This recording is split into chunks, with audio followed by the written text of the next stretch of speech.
झी24 वर शरद पवार एक्सक्लुझिव्ह त्यांची मुलाखत घेण्यात आली आहे। या मुलाखतीमध्ये दाऊदच्या आरोपांना 25 वर्ष झाली, आरोपात तथ्य असतं तर 25 वर्ष कशी काढली असा सवाल शरद पवारांनी अजित पवारांना केलेला आहे। अजित पवारांच्या प्रत्येक आरोपाला शरद पवारांनी उत्तर दिलेलं आहे। आरोपात तथ्य असं तर 25 वर्ष कशी काढली असती असं ते म्हणाले। सोबतच फडणवीसांनी 2 पक्ष फोडले, फडणवीसांचा खरा चेहरा समोर आला असा घणाघातही शरद पवारांनी फडणवीसांवर केलेला आहे। झी24 तासला दिलेल्या एक्सक्लुझिव्ह मुलाखतीमध्ये शरद पवार यांनी रोखठोक मतं मांडलेली आहेत आणि सत्ताधाऱ्यांवरती आसूड ओढलेले आहेत।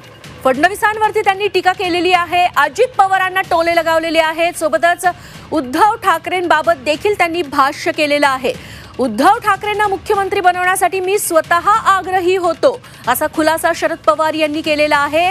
त्यांचा हात मीच वर केला होता असं म्हणत शरद पवार यांनी मुख्यमंत्री एकनाथ शिंदे यांचाही दावा खोडून काढलाय।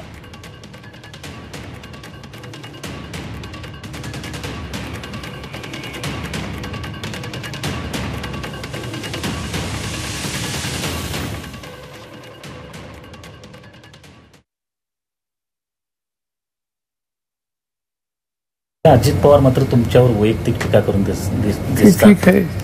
अगदी दाऊद पासून भूखंडात श्रीखंड केलं, आम्ही काय बारामतीत केलंच का नाही का, म्हणजे अशा प्रकारचा एक जो माझं काय म्हणणं आहे की दाऊद काय आणि श्रीखंड काय याची चौकशी करतात ना। काय त्याला झाली 25 वर्ष हा आरोप केला। या 25 वर्षामध्ये काही तुला लक्षात नाही आलं असं काय आहे? आणि असं असेल तर अशा लोकांचं तुम्ही 25-30 वर्ष काढली कशी? माझं मत असं होतं की हे राज्य चालवण्यासाठी उद्धव ठाकरेंना संधी दिली, कारण स्वच्छ बहुमत नव्हतं। सगळ्यात जास्त खासदार यांच्याकडे होते, ठाकरे यांच्याकडे होते।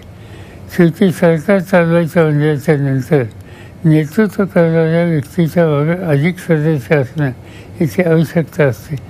आणि ते परिस्थिती पाहून मी स्वतः उद्धव ठाकरेंना आग्रह केला की तुम्हाला ही जबाबदारी घ्यायला लागेल। राजकारणामध्ये मतभिन्नता असते, पक्षांना विरोध सुद्धा कोणी करू शकतो, पण पक्ष फोडणे, लालूच देणे, काही देवाणघेवाण करून काही निर्णय करायला परिस्थिती निर्माण करणे, या गोष्टी सगळ्या लोकांच्या सगळ्या राजकारणात बसू शकत नाही। माझ्या दृष्टीनं त्यांनी 2 पक्ष फोडले हे सांगितलं, हे खरं झालं।